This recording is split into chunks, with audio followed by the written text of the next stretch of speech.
গুছিয়ে যারা মিথ্যা কথা বলতে জানে সমাজে তারাই সবার জনপ্রিয় হয়ে থাকে। ইদানিং হাতে একদমই টাকা রাখতে পারছি না। হাতে কয়েকটা টাকা হলে নার্সারিতে গিয়ে গাছ কিনে আনি আর বাড়িতে এসে বোকা শুনি।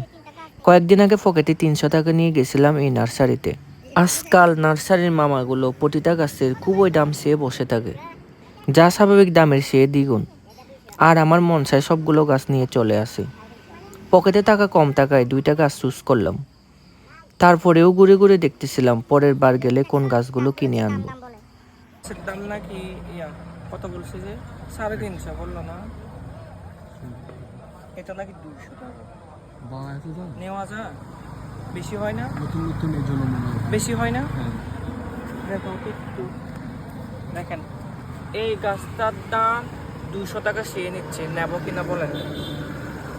আর এটা নাকি 150 টাকা। এখানে মনে হয় সারা বছর ফুল থাকে, তবে ফুলগুলো অনেক সুন্দর। এটা নার্সারির মামার সাথে দামাদামি করে এই 2টা গাছ 300 টাকা দিয়ে নিয়ে বাড়িতে চলে আসলাম।